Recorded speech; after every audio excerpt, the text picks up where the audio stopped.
So welcome. My name is Jessica Castaneda. I work with my colleague Melissa. You just heard we work with IDRC. We are one of 4 of the consortiums that are funded through the Office of Migrant Ed.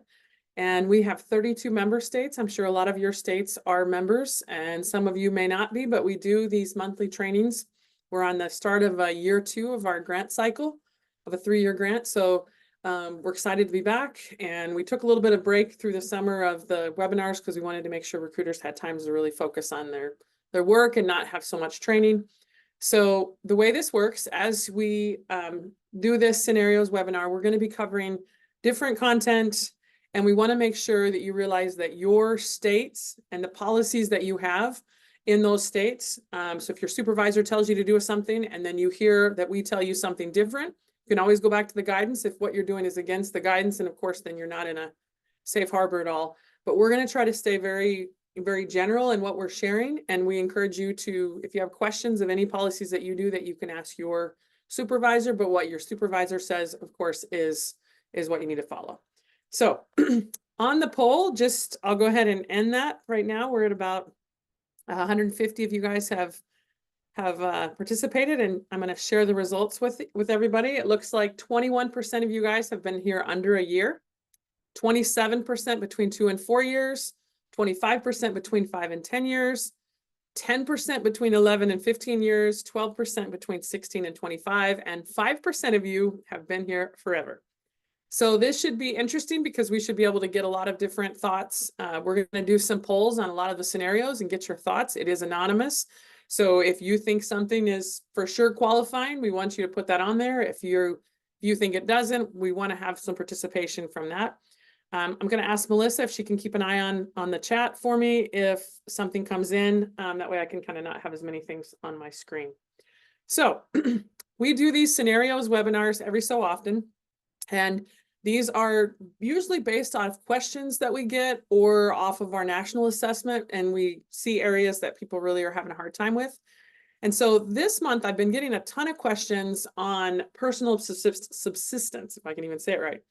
And so part of the webinar is going to be focused on that because we've had a lot of requests to say, hey, we're seeing this in our state, and you guys don't have anything about this. So I thought I'd do a general information on this, and then we'll do some other scenarios. So the first 3 scenarios that I share are on the idea of determining whether it would be personal subsistence or be regular eligibility and MEP.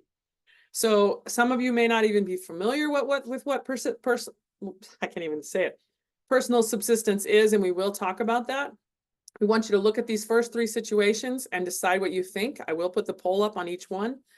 And I want to put the caveat that many of you will not even run into this situation. And so we are including it just because we haven't done any training on it. We do have lots of basic general scenarios trainings, which I'll share with you during this training of where you can go and get this, but we're going to focus specifically for part of today's time on personal subsistence.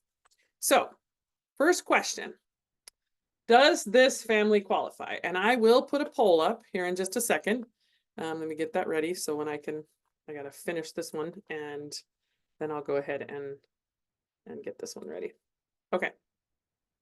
So this is for scenario 1. It says a family moves to Arizona. They have 3 children between the ages of 6 and 10.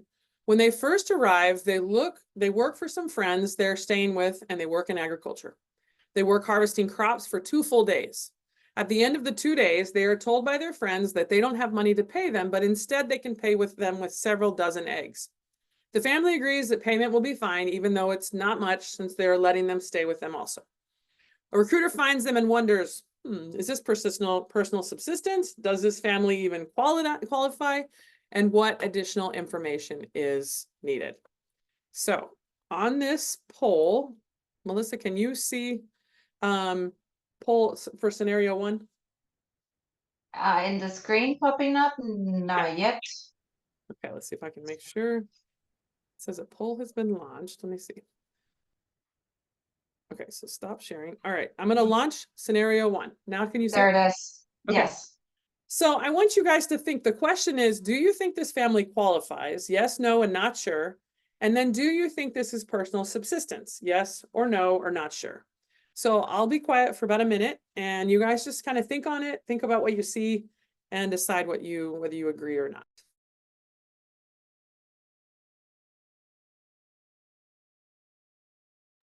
And I'll wait until I have about at least half of you have participated.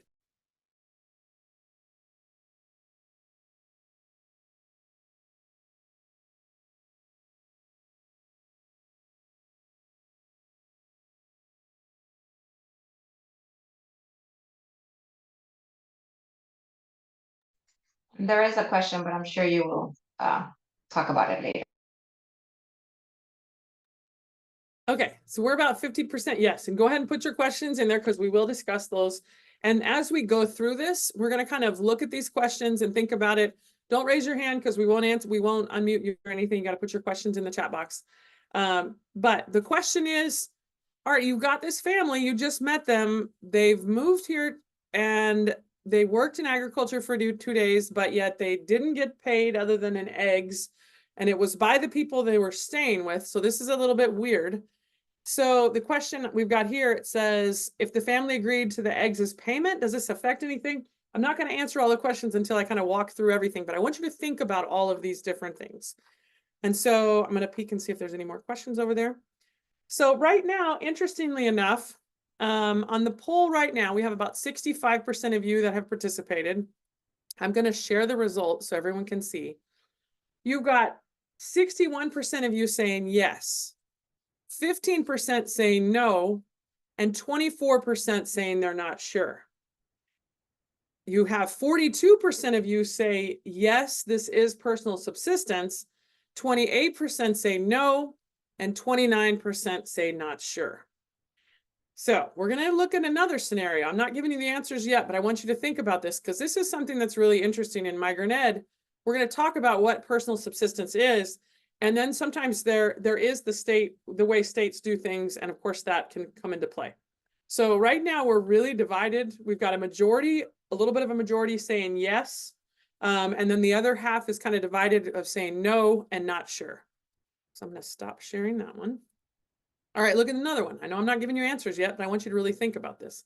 Remember the deciding factors. Is there a migratory agricultural worker? When was the worker established as a migratory agricultural worker? Are there eligible children? Have they moved with the migratory agricultural worker for economic necessity in the last 36 months? Have they not graduated high school yet? And what is the qualifying arrival date and what would be the residency date? So these are the things that we're normally thinking about. And on this situation before, we have, you know, that these families, they've come, they're staying with some friends and they did some work in ag and they got paid with eggs. So it's a little bit of a kind of a weird situation. So let me see if I have anything in the chat box yet. No. Okay. So think about this one. So this will all come back around. We'll be able to discuss this, but I want you to just think of these different situations. Number 2, a family moves to Tennessee in September of 2023 and works in the woods gathering native, it should be wild ferns, not wildfires, and fern roots as they make to make money. So this does happen. People go and they specifically will work. This particular fern in front of you is something that's called a Christmas fern. And they come and they will dig. And so they start this work when they first arrive. After they dig them, they take them to a local nursery who pays them per root for different plants. They do this for 8 months of the year. Wow, my spelling is great today. A recruiter finds them and wonders if this is personal subsistence. Does this family qualify? What additional information is needed? Now, I think on the last one, I didn't ask you what extra information you would need. So I'm going to go ahead and put this poll up. And so this is, let's see, we've already shared the results. Now I need to go back. I'm going to share with you scenario, the launch for this one. Go ahead and let me know your thoughts on this. And then in the chat box, tell me what information you're really missing or that you might need on this particular family.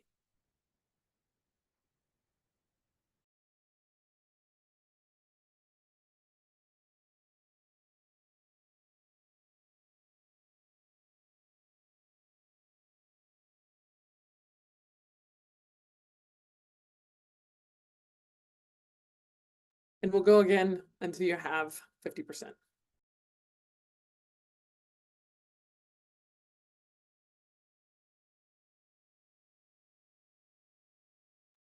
We're getting good comments as far as things that you're still missing is the dates, the age of the children, maybe their move history, Penny says, family information.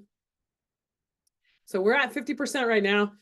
So 69% of you say yes. Let's say all the family information lined up. The kids are, under 22 and they haven't graduated.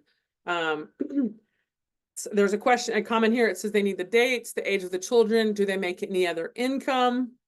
Needs more information on the family members, dates, kids. So we all kind of see that there's more information on their personal situation. So, but let's say that they have a couple kids that have not yet graduated, and the family specifically coming, they're picking these roots and firm roots for a certain amount of time to make money.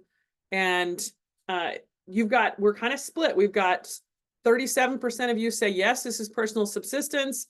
39% say no. 25% say they're not sure. As far as just if they're eligible, 66% say yes, 15% say no, and 19% say they're not sure. So we're going to do 3 of these because they're the 3 kind of scenarios that someone might think, well, maybe this is personal subsistence. So I want you to think of one more that we're going to look at here. And I promise to get into the heart of it. A family moves to Oregon and the father fishes salmon. Let me turn this off here for a second. The family moves to Oregon and the father fishes salmon May through October. He does not work in anything else during this time, as what he catches is critical for his family during the year. His wife works at a local school. They consume most of the fish they catch and sell some others. This helps them not have to buy other sources of protein for much of the year. A recruiter finds them and wonders if this is personal subsistence. Does this family qualify? What additional kind of information is needed? So same idea, a little bit different situation. I'm going to throw the poll up. So right now we're kind of all over the result. We all don't agree. Let me go back and put this one up. But this one is now they're actually using part of this, part of the food that they catch to eat for part of the year. So what do you guys think about this?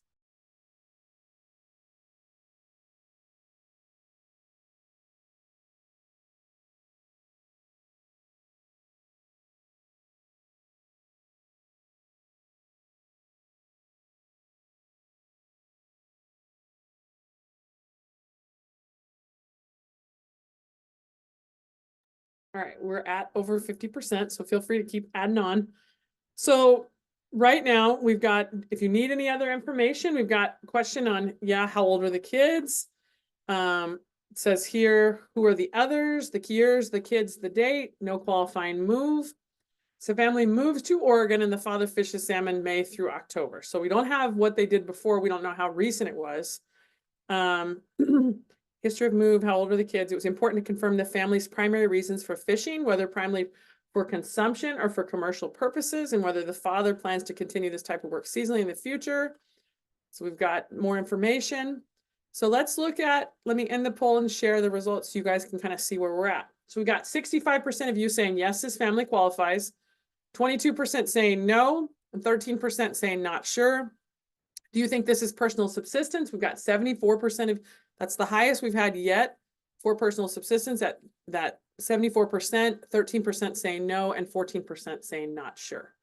So on the comments here, we've got reasons, more information, need qualifying arrival date. The guidance says that they consume a good portion of what they fish, harvest, whatever, while they might get paid as a salary as well. So now let's break it down and look at this deeper. So, and we'll talk about what the guidance says. So it says here, subpart 64 FR, whatever, it says, agriculture, work, or employment means the production or initial processing of raw agriculture products such as crops, trees, dairy products, poultry, or livestock. It consists of work performed for wages or personal subsistence. So I'm just going to reference the times that it mentions this. Fishing work, same thing. It's just catching, initial processing of fish or shellfish for the raising or harvesting of fish or shellfish at fish farms. Right there in yellow, it consists of work performed for wages or personal subsistence.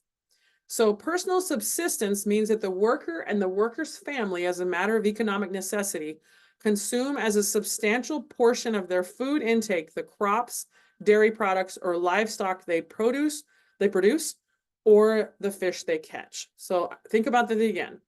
As a matter of economic necessity, they consume a substantial portion of their food intake, the crops, dairy products, or livestock they produce, or the fish they catch.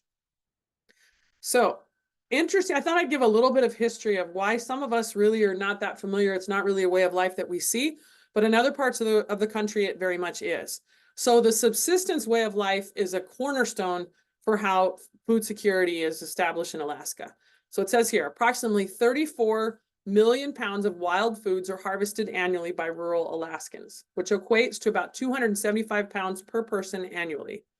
If they did not have access to these foods, they would have to have substitutes. So Alaska is twice the size of the state of Texas, but only about 15,000 miles of public roads, most of which are gravel. The lack of roads in Alaska means that a large portion of the rural residents have only limited access to stores. So of course, if we all had that same situation, we definitely have to be looking for more sources and more ways to either to gather that or to says the variety of foods in many village stores is quite limited and the cost of store-bought foods is prohibitively high for many rural Alaskans. And so this is from the Department of Interior. So since 1990, the Federal Subsistence Management Program has endeavored to provide rural residents of Alaska the opportunity to pursue the subsistence way of life. So this program is basically they're kind of checking how much availability they have of everything. And the program is intentionally designed to be highly collaborative and primarily driven by stakeholder input, biological data, local and traditional knowledge.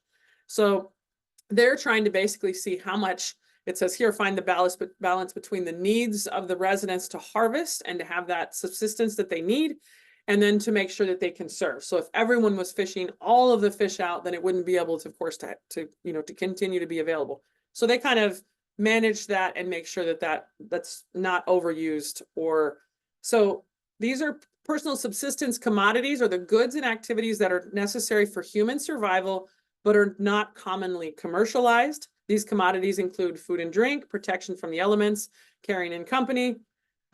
Subsistence economies are characterized by people relying on natural resources to meet their basic needs. These economies are often moneyless and are found in small-scale kinship-based communities.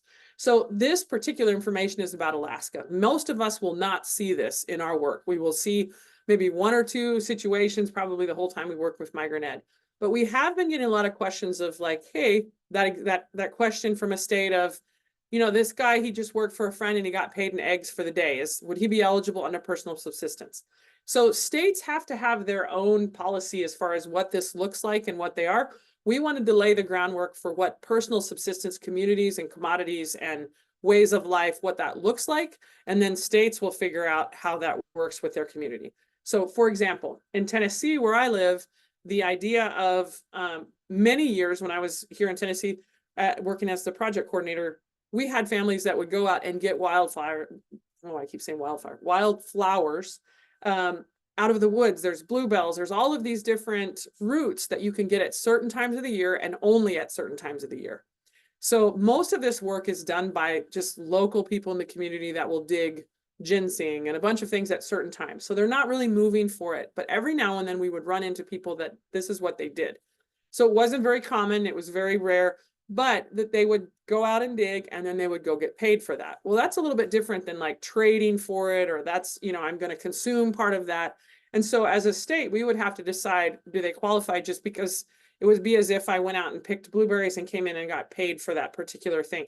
We'd have to decide as a state what that looks like. But we didn't see a lot of personal subsistence. But the state of Alaska, for example, has a lot of the migrant families that are eligible for the program are through this.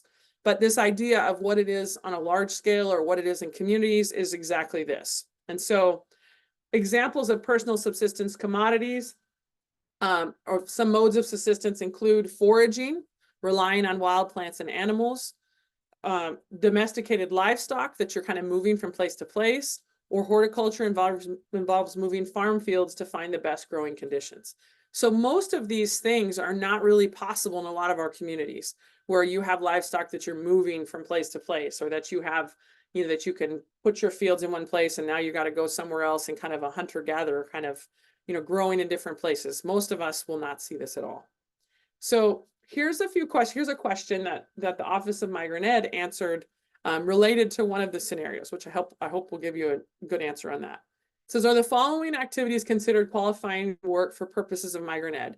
Hunting wild animals for personal subsistence, gathering wild plants such as roots and tubers for personal subsistence. I know, for example, in Oregon, they have people at certain times of the year that will will pick different types of mushrooms, and it may only be available for a short amount of time. And so they may go do this for 2 weeks and that's it. And so then the state of Oregon will have to determine, all right, do they qualify just regularly because of it? Would this be personal subsistence? You've got to look at the actual situation in your own parameter of what's going on and decide whether this is or not. But this is what OME answered to this question. Qualifying work means temporary employment or seasonal employment or personal subsistence. So you in agriculture work. Agriculture work, they've already defined, is the production or initial processing of raw agriculture products such as crops, poultry, livestock, dairy, as well as cultivation and harvesting of trees. So we've all heard it again, for wages or personal subsistence. It says the department does not consider the term livestock to include animals hunted or captured in the wild. Therefore, we would not consider hunting wild animals to be qualifying work. The department considers a crop to be a plant that is harvested for use by people or by livestock, and the production of crops includes work such as gathering. Therefore, the gathering of wild plants such as roots and tubers for personal subsistence may be considered qualifying work. So let me look and see if we have any questions on there. It says the guidance says that they consume a good portion of whatever they fish, harvest. Yeah, so that might get they also might get paid a salary as well. So my example of they've gone out into the woods and basically, dug up these tubers, dug up these roots, could possibly be qualifying if the right scenario and circumstances. And it could possibly be considered personal subsistence, but it also could be looked at on how you're looking at whether that was wages. They were just doing that to be able to get that wage. So you're going to have to look at it in your own situation. And yes, you will have access to the slides. So I thought it might be interesting to see how Alaska, and I don't know if we have any Alaskans on our call, they have a handbook because they deal with this a bunch. They have what it says here, Guide to Economic Necessity and Personal Subsistence. Economic necessity is the backbone, so this is directly from their handbook. And so you can, when you get the slides, all of these things are linked so you can see where this all came. There was a question, so deer hunting season would not qualify. That is correct. According to what OME says here, they do not consider livestock to include animals hunted or captured in the wild. So that would not work. So if someone was just traveling around, that might be a dream job for somebody to just travel around and, and hunting deer, that would not work. It says here, let me see what the comment says. Where do we draw the line between harvesting wild plants for personal subsistence, working in crops, and someone who simply moves and has their own large garden community participation to provide the majority of food for their family? Good question. So this is where we're going to kind of stay neutral, where you would look in your state to see, for example, in Tennessee, we had years ago in Knoxville, we had a refugee population that came and they had a community garden that they worked in, and they used some of that for their own, they might have other jobs. They might be specifically something that's not even in agriculture, but they worked in this community garden. And so we as a program had to decide them moving and then working in this community garden. We decided that it didn't qualify because it wasn't enough time and it wasn't a large enough amount of their income. And it was just from what they were actually getting was a very small portion. And so we decided that it wasn't enough for us to be able to say, yes, this is personal subsistence. And so, but that was our call. And so each state has to really look at that. And what that question that Lindsay just put in there, drawing the line between looking at harvesting wild plants for personal subsistence, working in crops, and someone who simply moves. So working in crops for wages is easy. That, that's just regular. Someone who simply moves and has their own large garden community participation to provide the majority of food. So you're going to have a lot of, you'd have to learn information exactly what it is. So the people that reached out and said, hey, they just got a couple dozen eggs for this, we want to call it, personal subsistence. I personally would have a problem with that. So just, again, you'd have to look at your particular state and how you handle that and what it looks like.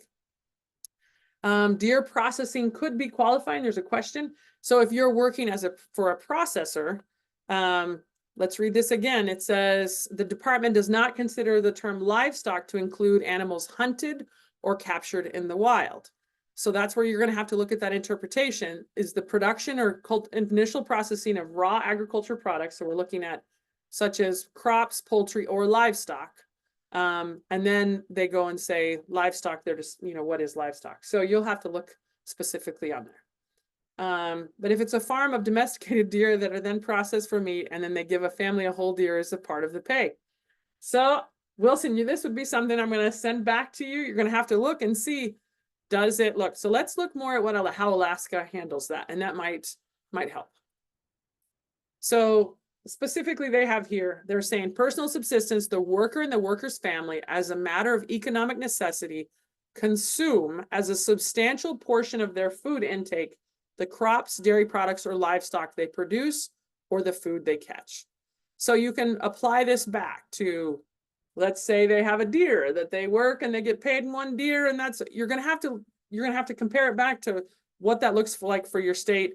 Here, what is personal subsistence? As a matter of economic necessity, they consume as a substantial portion of their food intake. We're not just talking about one meal. We're not talking, it's got to be a substantial amount. You're looking at that time, the crops, dairy products, or livestock they produce, or the fish they catch. So the idea of getting a couple dozen eggs is very different from a group of people that is surviving off these crops that they're producing, or that they're catching, or that they're, those kind of things is very different from, hey, I'll pay you in your time for this. So you got to look at that. So they have questions to move, to verify that moves were due to economic necessity. So for example, do you rely on the outcome of the move? Most of us know this, but just, I thought this was pretty interesting to see it. Do you rely on the outcome of a move as a basic essential source of support for the family? Please explain how the move helped assist your family. So this is just due to economic necessity. What hardships would your family encounter if not for this move? Why is this move needed? So just some examples of questions they could ask.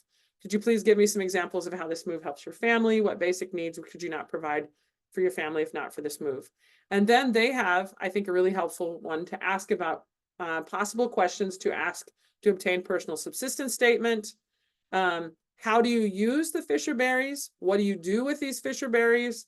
Could you please give me some examples of why you bring these home? And what would happen if you did not bring these home? And so I'm seeing in the comments that people are saying Texas does not. Yes, plenty of states, there's absolutely no reason why they even have to have it, because it's not something they're going to have on there. So that's your state's priority to be able to see how you want to do that. So they also say see hunting versus alternate livestock produced and processed. Yes. So there's a whole nother section that's looking at, like, grasshoppers could possibly qualify, or these different things that are alternative livestock. And so that can be processed also. Okay. So I know that I'm not directly answering these questions that we have here, but what we're wanting you to do is to think, because I do believe that personal subsistence is looked at different based on the state, based on your situation. And I definitely don't want to arbitrarily saying yay or nay, but I want to provide the frameworks that your state can kind of work within to say, yes, we think this, or no, we don't, because it does say throughout the guidance for wages or personal subsistence. You've got to see in your own state, would this or would this qualify?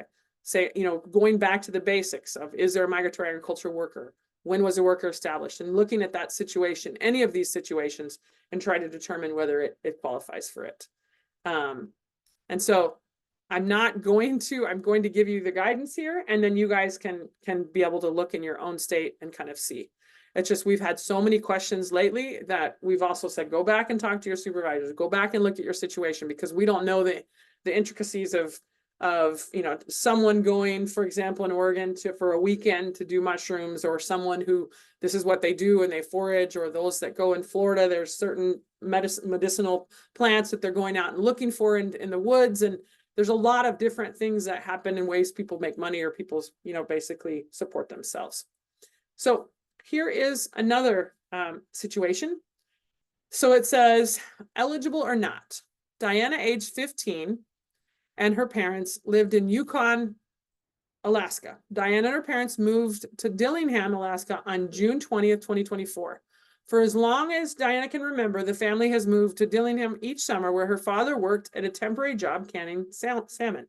When they moved in June 2024, Diana's father, Joe, went to the cannery where he had worked for the previous 2 summers and found that the cannery had closed. Is Diana eligible for the MEP? So we're moving along a little bit. Don't put your answer in the thing. Hold on, I'm going to give you a poll here.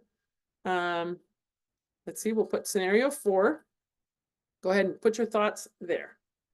And do you need any other information? Do you have enough with this? So does a family qualify, or do you need extra information too?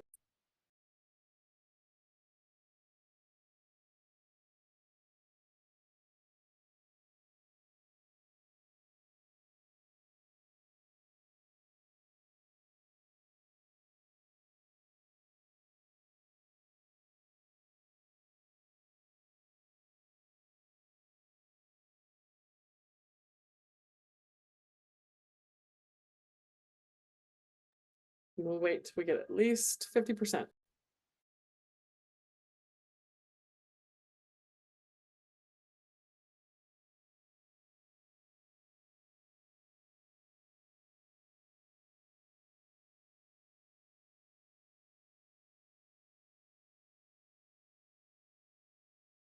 Shoot, did I have the wrong?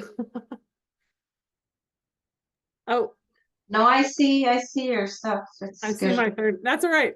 So this, I wonder if this was supposed to be my fifth one. That's all right. Go ahead and just tell me if you know if a TN visa. That'll preface what we're going to be doing in the next one. Okay, so we are at 53%, and I think I added the TN visa. It's for the next scenario. So this will be interesting to see if you knew it or not. So let me end the poll and I'll share the results. I kept wondering why you guys were putting TN visas. Thought you had seen my other scenario. So do you think this family qualifies? 82% of you say yes. 9% say no. 8% say they're not sure. 60% say yes, you need more information. 31% say no, and 9% say not sure.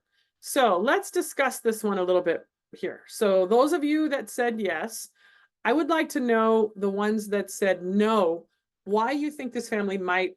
And either way, if you said yes, I want you to back it up in the chat of why you say yes. If you say no, put your reason why you think no. Just to kind of see where everybody is. And if you said you needed more information, what would it be? So let me see on the chat what everybody has right here. So let's see. Now the TN visa we'll talk about in just a second. So some of you know what it is and some of you have not. So getting the last two moves before could qualify the family. Remember that if this move is not eligible, they might be able to go back to the previous moves to the qualifying family. So that is correct. So remember, you're trying to see if there is an established migratory agriculture worker. So is there established migratory agriculture worker? It says here, for as long as Diana can remember, the family has moved where her father worked at a temporary job canning salmon. So as long as the job itself is a qualifying job, he's not a manager of the plant, or he's not ever touching the product, it's in the beginning part of the initial processing, then you have a migratory agriculture worker that was again established last year. So if they have moved, you've got previous history showing multiple years, so you would be able to go on that if you have enough. And as long as you know, the other criteria was for economic necessity and all that, which look like. It says, yes, the family has a history of migration. There was a question, do we have a raw material? So in a lot of the salmon canning places, if they're taking the raw fish and before they turn it into something else, they're just canning it. There are a lot of canneries across the country that may take fruits and vegetables and can, and as long as it's the beginning process, then yes. So let's say we do. They say family has history. I said yes, is there history of the father? Move the expectation to find work. So they moved with the expectation to find work. That really wouldn't qualify them, because our old rules used to be that if you moved with, you know, the intent, that doesn't matter, as there would be the previous history that would help them. Yes, from prior year, because they moved for that reason. History, I would like to know if previous moves were identified and documented. So let's say that you just had, they just told you they've come back and forth every year, but you've missed them. Could you go with that, with them telling you, let's say you didn't have documentation of them all those other years, but the family is standing in front of you and saying, yeah, we've come back to this cannery every single year for the last, 10 years. Would the previous moves have to be documented on some other previous document, or would you be able to take what they say? So we've got histories of move, yes on histories of moves. I said no, because the father returns to the same job several times. So is that a problem if they come back to the same job? Not at all. They could come back to the same job. I mean, that's a lot what most migrant families do in a lot of places. If they have some sort of cyclical movement where they'll come and work at the same place, and then when that job goes, they'll go to another place. So as long as they're picking up and moving, there's economic necessity, there's a established migratory agricultural worker, they don't have to go to different jobs each time. So that would be fine. I said yes, because they move every year. I've been told it only counts if they're dealing directly with the unprocessed product. Once they add preservatives, it no longer counts. That's correct. But in most of those canneries, at some point, that product is going to be the raw product, unless they already the salmon that are coming here are already breaded, or there would be no reason. If they're just getting that raw fish coming into that plant, then those that are working with that raw fish still would qualify. Let's see if we have any other. Sounds like they did. Family has there was a comment, how far is Dillingham from Yukon? So you'd have to make sure they're crossing school district lines. So I'm just trying to make sure I've looked at what did the father actually do in Canning? Yes, very good question there. You need to know that. You look at their previous moves, their intention to work really doesn't matter, because they had if they had the intent, you've got to look at they had previous history if they didn't get their job. Someone says, no, it's not eligible because of canning. Again, depends if they're working with that initial process. Their children have history. So you can see it says more documentation's needed, work sought but not obtained. I think no, because canning products, it may need some process to cannering. So is he managing the raw product? So we're going to say that he is managing the raw product before it turns into something else.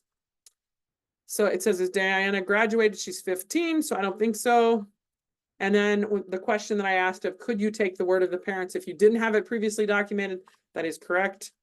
Would probably have to ask what the father does. If it's lining the cans, then he wouldn't qualify. Very good point. So if he's, doing something with the can part and not the actual product.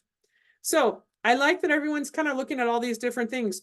The crazy thing is we all don't agree, but yet this particular situation with the right, if they moved, and that, let's say Yukon and Dillingham are across school district boundaries, and he's specifically working with the raw product, then yes, he could be eligible. But if he was working with lining the cans, or it wasn't cross school district boundaries, then it would not. It says, can we ask for documentation of work or moves? So the question should be, is that required? We're not required to ask for documentation of work or move, but maybe if you have some doubts or something, that you could say, hey, can you show me I don't know what documentation you would ask for, whether it's a pay stub or whether you could, but of course we already have to ask a whole bunch of stuff. So that's definitely not a requirement. As long as they have moved for economic hardships and have the qualifications, they can work in the same place for years, as long as it's temporary, seasonal, and there are gaps and they have moved. Yes. And so there was a question, does it look like, it looks like he qualifies on 4B, actively sought new qualifying work and has a recent history of qualifying moves. Yes. So lots of things you can think. One says, I need to know if he touched the raw fish. That's correct. So it says here, good suggestion. You can also follow up on Google search regarding the close of the cannery and find out again if it's opened again, and just to share with a family in case they decide to go back. That is correct. Okay. And then we had the random question of TN visa workers. And so some of you are saying, I have no idea what the heck you're talking about, which we'll talk about in the very next scenario.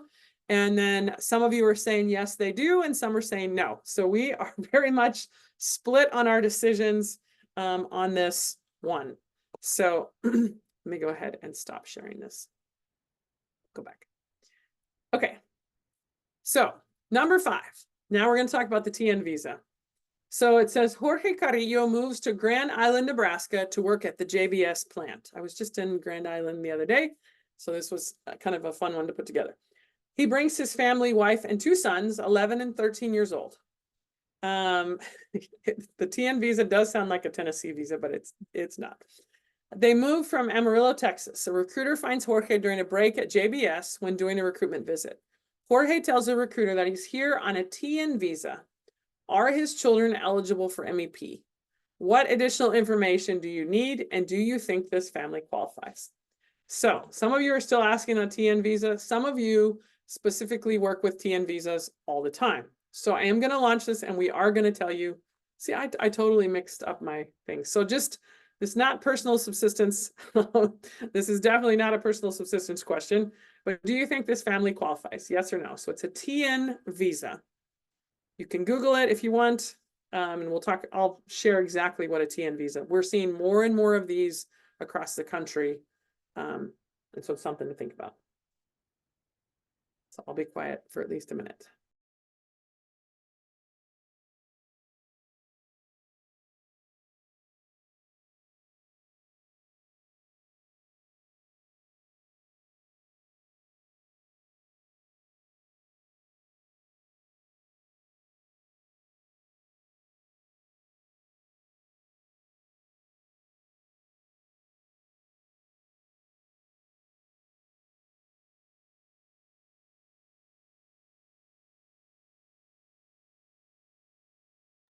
I like that you guys are asking, like, what the heck is JBS? And you guys are helping each other out. So all of you that are giving answers to each other, thank you for that.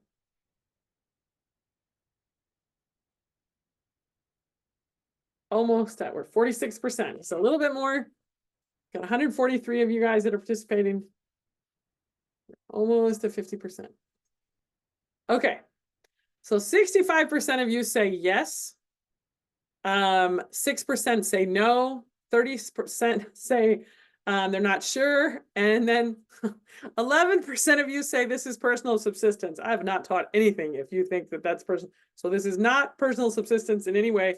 64% of you say no. So that's me mixing up the thing here. So let me go back. So let me end this and share the results. So there were some comments in the chat that I thought were very helpful. Robert says this is the TN visa is probably permanent employment. Wilson says it allows Canadian residents to work and migrant work in the USA. Someone says, what is the JBS? They say meat processing. How long is the worker planning to work for the JBS? Is it a temporary work? And JBS is a large-scale meat production company. Several of you said you need dates of the move, need more information, and you want to know what the qualifying work is. So let's look at what this visa is. So TN stands for Trade National or Trade NAFTA. The TN visa category is part of the North American Free Trade Agreement, which created special and economic trade relationships between the United States, Mexico, and Canada. To qualify for a TN visa, you must be a citizen of Canada or Mexico, have the minimum qualifications for a job, and have a job offer in the United States. You must also demonstrate that you have permanent ties to your home country and intend to return there after your employment ends. So one thing that we've seen is that several of the meat processing plants across the country have started to bring people on these TN visas. And many times the visa time, the length of stay that the job is offered is for 3 years. So if that is the case, if that job at JBS is permanent for those 3 years while that visa is going on, then of course they would not be eligible. And so we are running into this in many places. That they'll say, well, I'm here on a TN visa. So you would need to find out a lot more information. If someone says they're there on a TN visa, are they there for those 3 full years? You still have to show that that work is temporary. And if their visa shows that they have work employment at that plant for 3 years, then of course that would not be eligible. So I just wanted to bring that to light because we've gotten a lot of questions about that lately. And we do see shifts sometimes where new populations are working at plants and different ways that they're coming or they're going. And so it really is important for us to kind of keep up with those things and see. So let me see if I have any other comments.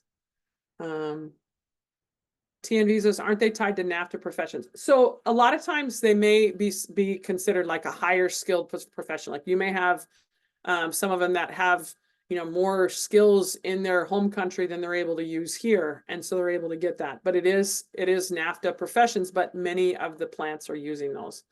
Let me see if I look at any answers. I would ask how long does the worker plan to stay there, how long they were hired for. Let me see. Too vague on information. So yeah, so each one of these, it says TN visa is only good for 3 years. And so, but if their job is tied to that visa for 3 years, then of course that wouldn't help us. So that is the TN visa sort of like an H-2A worker. It's not the same thing. Very different. The H-2A come and go within a year, maybe 8 months, it may be 6 months, it may be 10 months.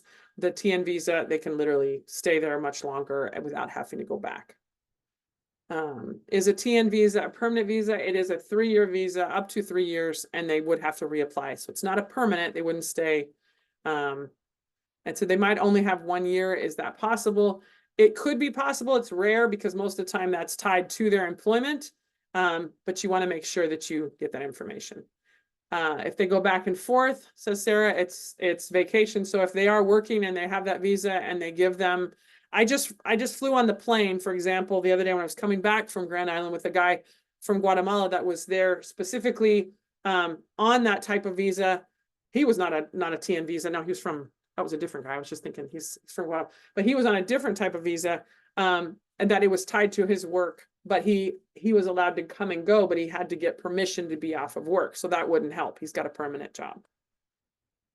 So let's see if there's any other questions. Do they have a contract with the plant or it lets them go when the job slows down? Usually they have a contract. So as if the visa is only for 1 year, can we do that? I never really know if 12 months or a year. So you've got to the job has to make sure that it's less than 12 months. So when you're talking, whatever it is, you have the same problem of being able to figure out, is it temporary? And so is the visa that they're there temporary, or is it over a year? You have to kind of establish and see. So on H-2A, usually they're never there over 12. They're not going to be there over 12 months. But on some of these other visas, then the TN visa is the one that we've seen. I've not seen a lot of other types of visas.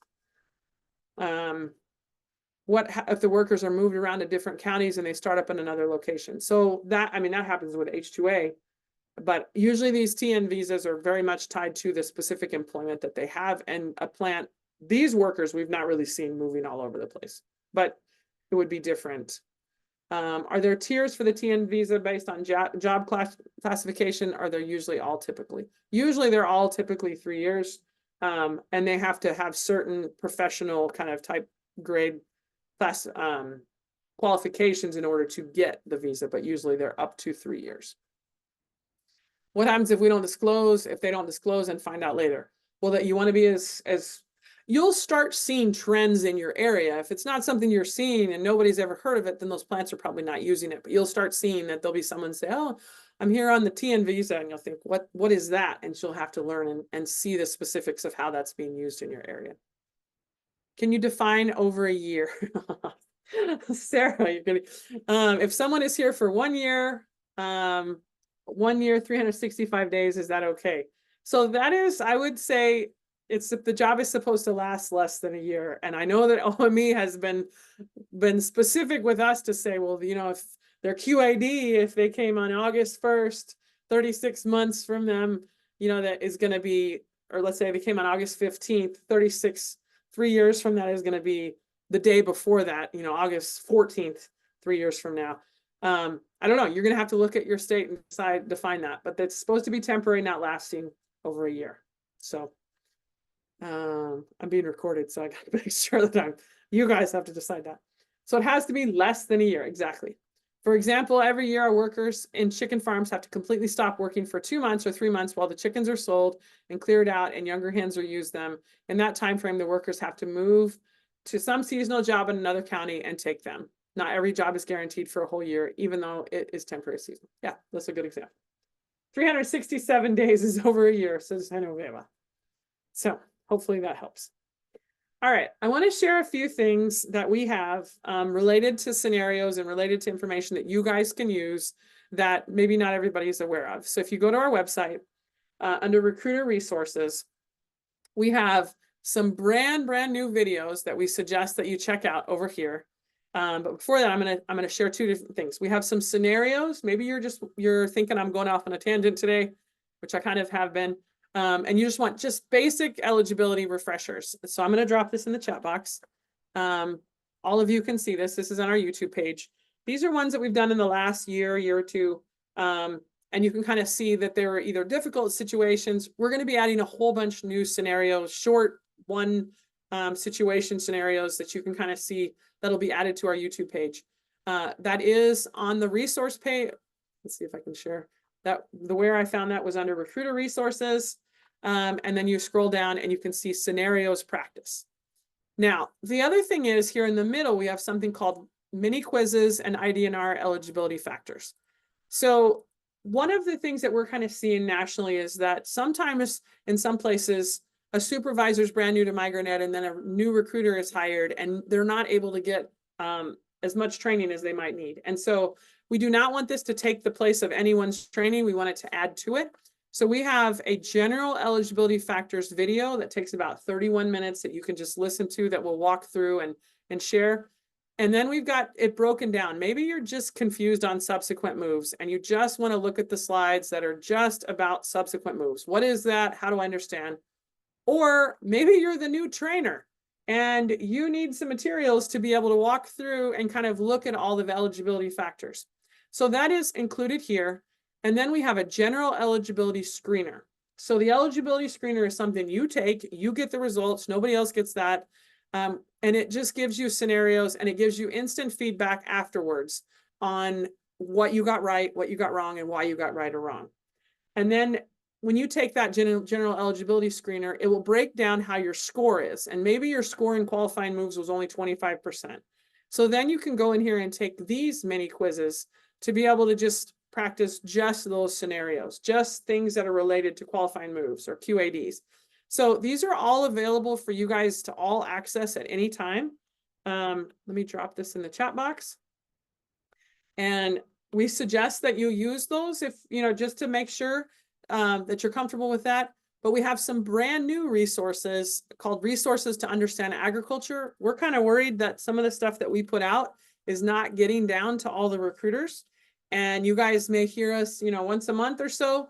We have some brand new tools that basically can show you all sorts of resources, all your listings for agriculture, all your H2As. We've got crop timelines for you.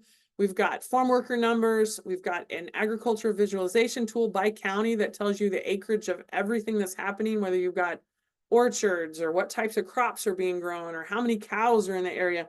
Tons and tons of information.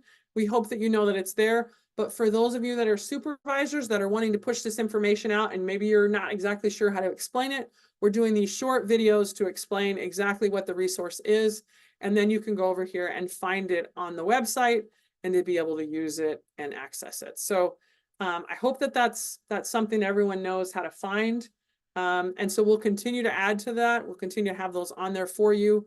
And it's something that hopefully it makes your job with eligibility a lot easier. So I'm going to stop recording.